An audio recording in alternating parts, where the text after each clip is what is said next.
All right. It's another time. It's another time. I was trying to say it's time for another, but it came out, it's another time. Which sounds like somebody says, yeah, we'll have lunch together another time. And then the next time they actually meet, the other person said, looks like it's another time now. Looks like it's another time now. Okay, Ted, let's just get this lunch over with. So we can do it another time? Right. This is the Nerdy Virgin podcast. My name is Joshua Snyder. If you're new to the podcast, that's impossible. No one's been listening to this for years. But if you're new to the podcast, I did not lose my virginity until I was 32 years old. And as a result, I'm probably the only person on earth, other than Bill Burr, who already has a following. I do not have a following. Who is doing the podcast 100% by themselves. Because hiding behind the desire to be this comedic auteur is way more palatable than risking having relationships with other people, basically, is where I'm at. I'm also getting a little neurotic about this podcast. This is the second attempt to record the podcast that will be coming out this Thursday, April, I guess, 22nd. This is the April 22nd podcast. I'm recording it on Monday, April 19th. Going to be getting a little topical.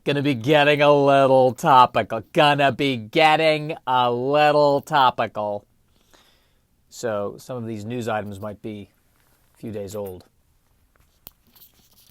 which is, you know what, that's fine. That's all right.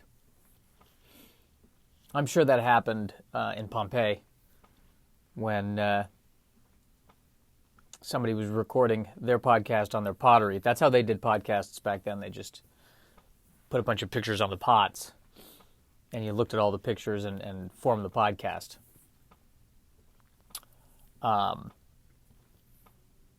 One of the most popular pottery podcasts, podcasts, that's what they were called actually back then, was basically the Pompeii equivalent of WTF. And it was just the repeating image of two creatives sharing their how they came to be stories on a pot, and you just rotate it, and it almost looks like you can hear them and see them moving and talking. And I'm sure there was, a pre-recorded or a pre-fired podcast. There we go. That after the volcano, was it Mount Vesuvius or Vitruvius? I think it was Vesuvius. It exploded, destroyed the city, and if you found a podcast that was scheduled to go out the day after that tragedy, and you looked at the pottery, there was no mention of the explosion because it was made. They have to get 4 of the podcasts in the can, and by the can I mean an even bigger pot where they store the podcasts. They always want to make sure you got 4 in the bank, so that they never get behind on the release. Common, a little bit of ancient Greek history for you. Is that ancient Greece? A little bit of ancient history for you. How am I feeling today? Thanks for asking. How am I feeling today? I had a dream that my parents were no longer living together, and they were both living in apartments now, and my dad, and I also suddenly I had a younger brother that kind of came out of nowhere, and I think my younger brother now was living with my dad, and my dad was living in his own apartment. He had decorated it himself, and he had a bunch of He had a bunch of bird sculptures hanging from the ceiling, and I I remember in the dream going, "Oh, I guess he hung these himself," and I didn't know I had a thing for modern art like this. And it was a very clean apartment that was attached to the mall. I think it was attached to the Cherry Creek Mall, and so you could actually walk. There was a hallway from the apartment that led right into the mall. And I walked back and I said, "This is great. This is a nice location. Really not. I wish I could afford this, but I couldn't afford this." And then I went to my mom's apartment, which looked almost like it was a little bit smaller than my dad's apartment, but still very nice, very tasteful. And it too opened up to a mall, but it was a different mall.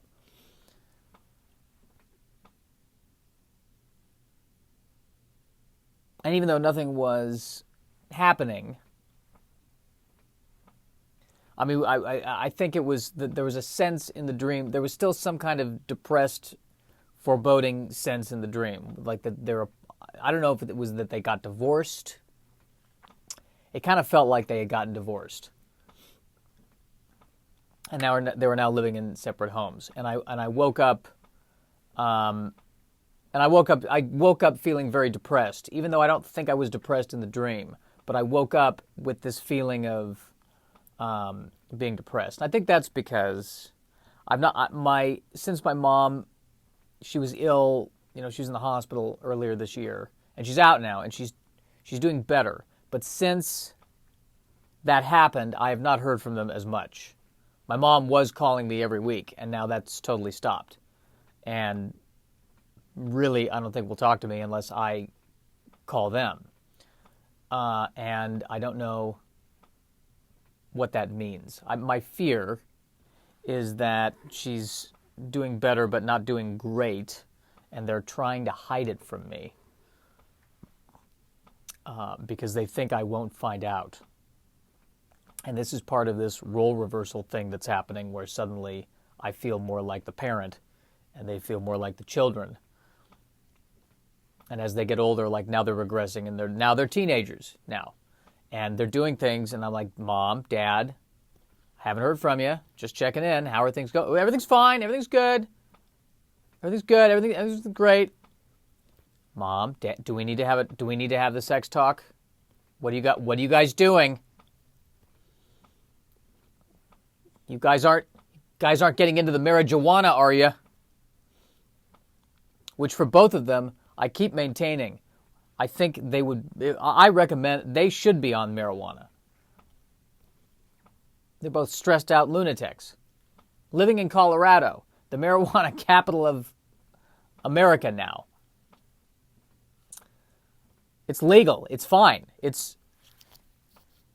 I feel like even the most conservative doctor who still follows the 1980s DARE program and worships Nancy Reagan in an altar in his bedroom. This is a whacked out doctor that has an altar to Nancy Reagan. And I feel like the altar is made out of wax 100%. I don't know why, but it does feel like that altar is made out of 100% wax. I feel like even the most conservative doctor would talk to my parents for about 30 seconds and go, "Yeah, give them marijuana, please. It is medicinal.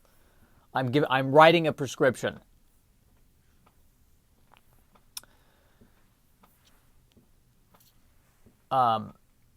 I'm actually recording this at 7:57 a.m., which even 5 years ago, this would have been impossible. I would be not up at all. But I woke up at, I think, 6:30 this morning with energy. And I was listening to Marin's WTF, Marin, like we're not even on a last name basis. I should be saying I was listening to the WTF podcast with Dr. Mark Marin. And he was talking about how the older he gets, the more he just wakes up early. And I feel like I'm the exact same way. It almost doesn't matter how late I go to bed. I'm up early. I become an early riser. I think I have the body of an 80-year-old, even though I'm 39. I feel like this shouldn't be happening to me at 39. This feels like a 59-year-old conversation that I'm having at 39.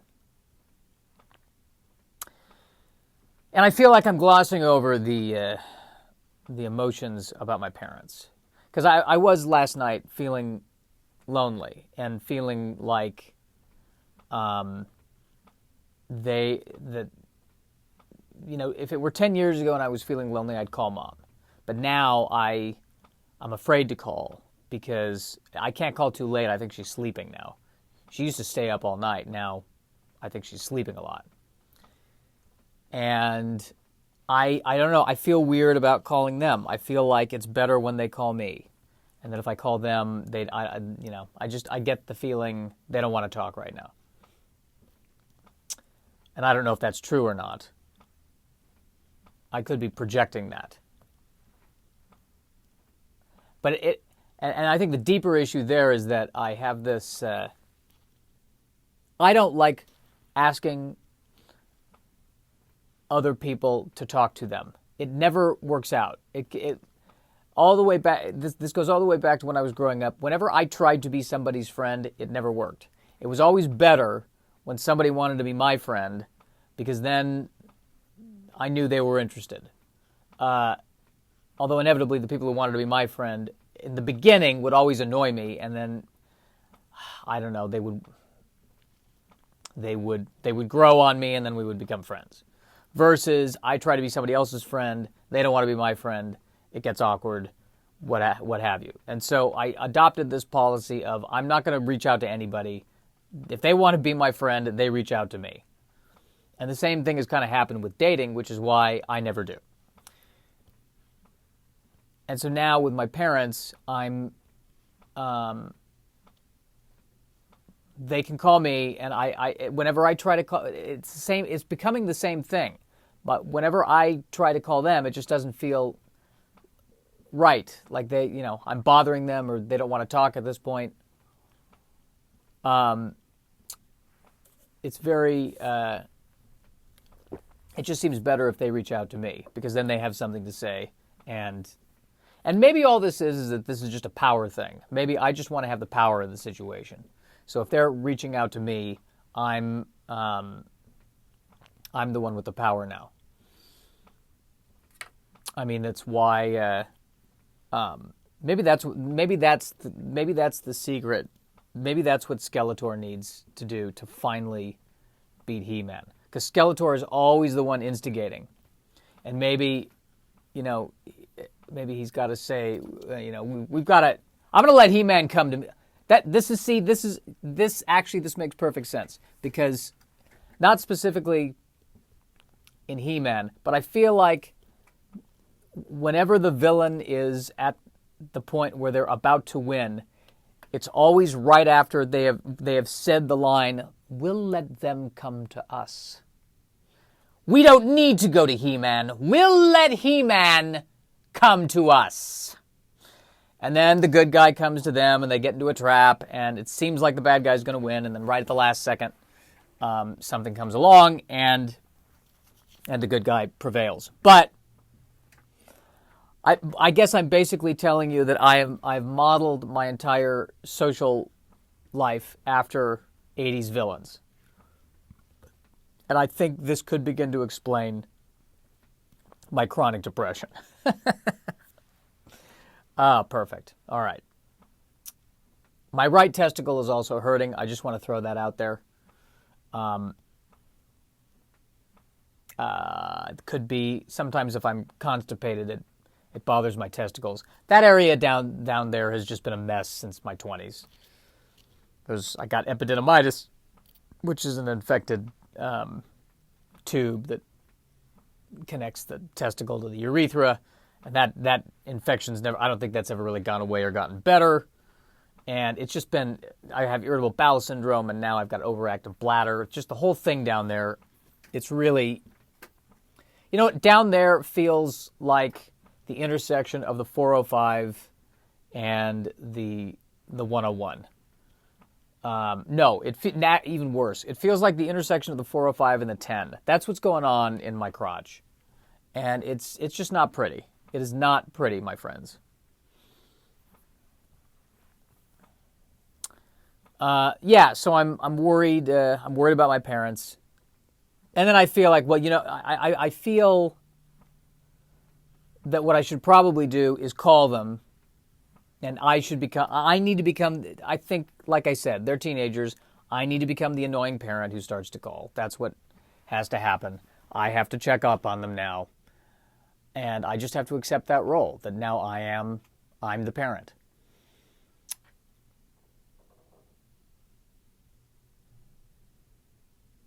The question is, I mean, I guess I miss having the parent.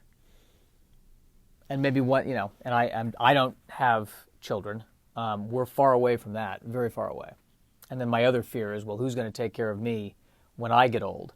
And then my internal organs are saying, when you get old, you're rounding up there, aren't you? You're, well, poly-positive up there. So I'm painting a very bleak picture, and that's because it is. That is because it is. I didn't expect to talk this much about this. But then again, on the other hand, I keep thinking the podcast needs to be an hour. I don't know if that's a good idea, because I can barely listen to any other podcast for an hour. I start to kind of zone out a little bit. The one person who has listened to this podcast, who has talked to me about it, said he zoned out about halfway through, which felt to me like probably a bad sign. And the whole purpose of this podcast is that this is, I want to do stand-up, and this is an attempt for me. This is the closest thing I can do to doing stand-up when I can't do stand-up, basically. This is why I don't want to have another guest on the podcast with me, because now it is, I mean, technically it might be closer to stand-up if I did that, because then they could at least laugh when I say something. But I also want to be able to prove to the world that I can be funny on my own without the help of somebody else. And so far, the world is saying you only have 12 people listening to this podcast. And those 12 people might all be bots. Which, you know what? If the bots can retweet me, I'll take it. I thought I would play around today with looking at the news, because I was feeling very just lost in terms of even in the stand-up, which, right now I'm only really doing stuff on Zoom.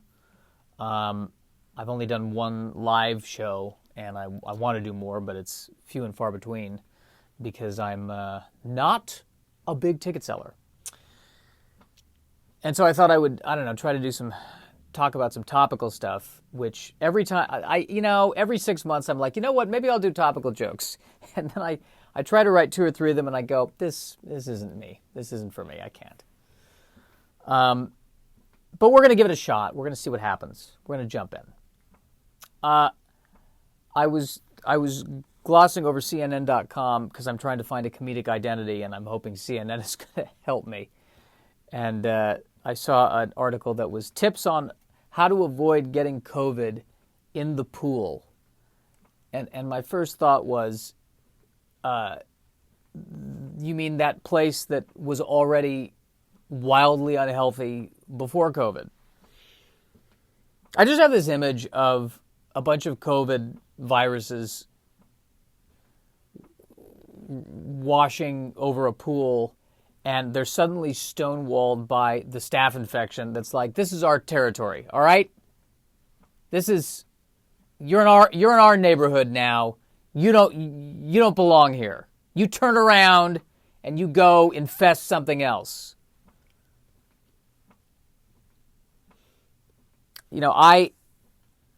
My question is, can I avoid getting COVID in the pool and also urine? Can I avoid that too? Will that be in the article as well? How to avoid COVID and urine and staph infection. The chlorine itself is probably not good for me either. I can't imagine it is. Just the name of it sounds unhealthy. It sounds like, we should name this chemical something that would really discourage people from having it near their mouths. Let's call it chlorine. So that whole the whole pool thing, I wasn't keen on going into the pool even before COVID, and now I'm really not. The closest thing I'd want to do would be the hot tub, and even that now, problematic. Problematic. What about malaria? Might that also be an issue with standing water? Well, that's why they have the chlorine. I guess that hopefully kills the malaria. But yeah, so I saw that.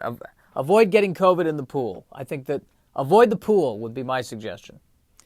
There. All right. Here's another article. Another thought. I don't know. That felt okay. It didn't feel. That probably didn't, comedically give anyone an orgasm, but it was a nice thought. This other article is talking about.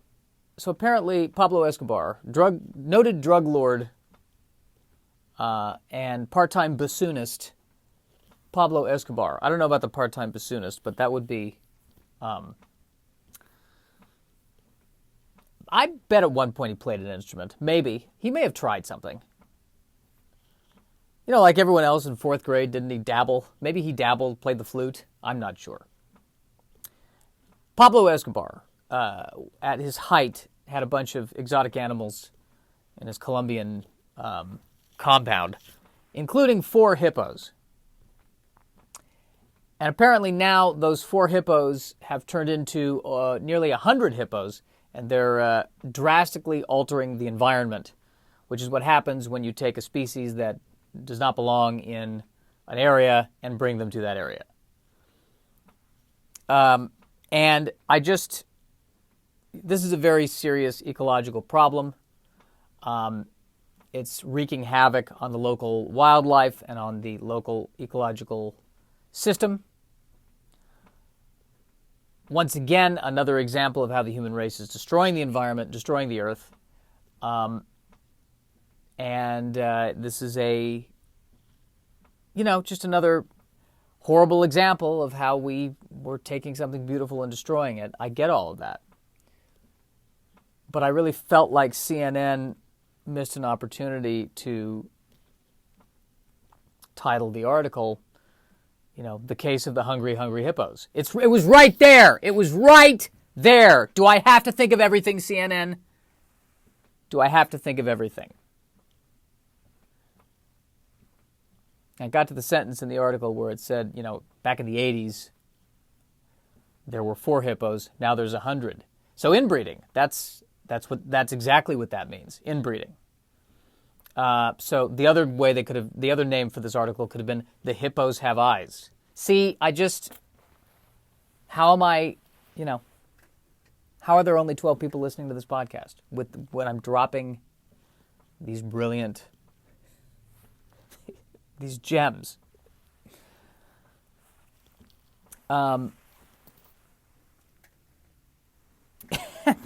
Yeah, I think the other thing that's hitting me too is that aren't hippos on the endangered species list?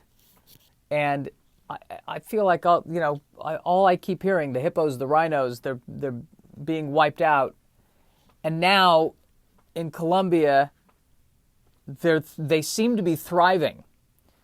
Now Pablo Escobar, big on the cocaine trade.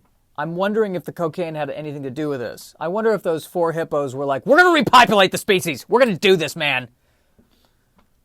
We're going to take matters into our own hands. Maybe that's how we have to bring back the other endangered species. Maybe with cocaine. The California condor needs to be invited to a couple of Hollywood parties, do a couple of lines, and go, there's going to be 100 of us by the end of the decade, man. We're making a comeback.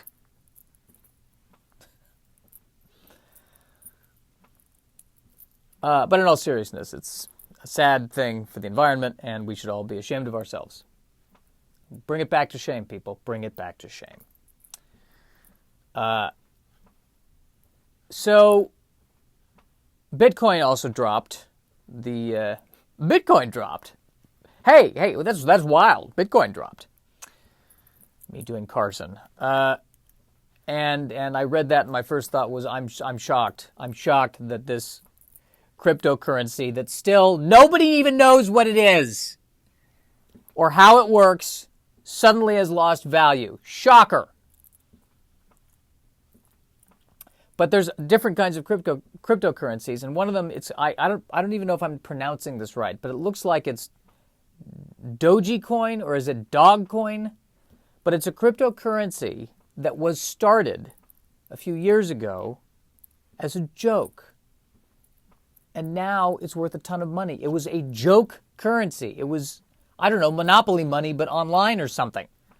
And now it's worth all this money, and I'm sitting here going, I've been doing a comedy podcast, an attempt to actually be a joke for 4 years. Can't break 12 listeners.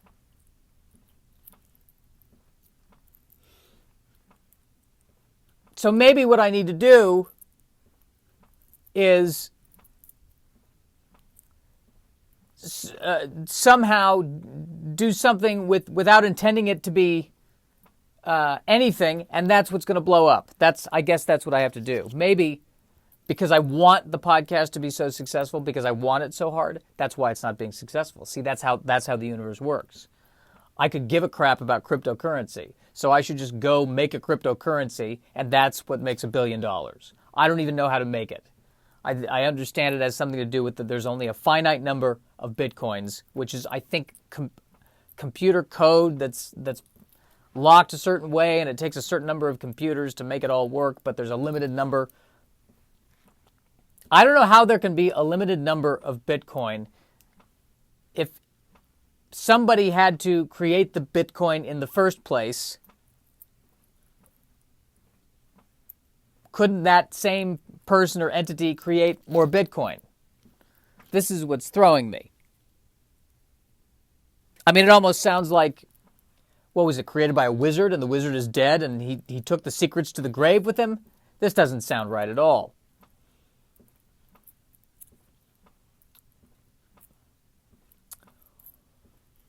What was the other note? Oh, so they're gonna release Black Widow in theaters and on the Disney Plus side at the same time. But if I want to watch it on Disney Plus, I have to pay $30, which seems a bit no. That's what that is. Don't get me wrong. I'm just sure it's a great film. I'm not going to pay $30 to watch it when it comes out. I can wait 6 months. I haven't even seen Endgame yet. I have fallen off the Marvel wagon. I'm too tired. I can't keep up with it anymore. I know in broad strokes what happened at Endgame. I get it. That, there's a lot of sacrifice and some happy endings here, some sad endings there. Wistful endings over there.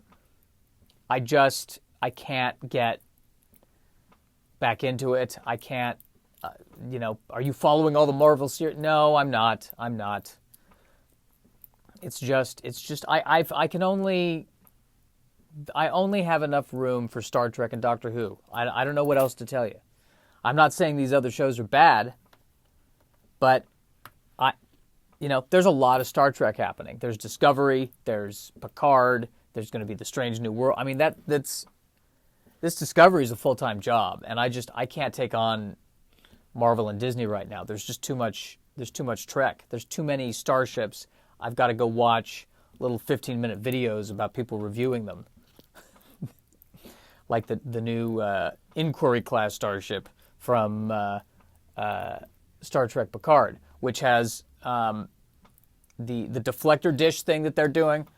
Magnificent. It's long and thin, and I can't get enough of it. Kind of looks like the intake on an F-16 a little bit.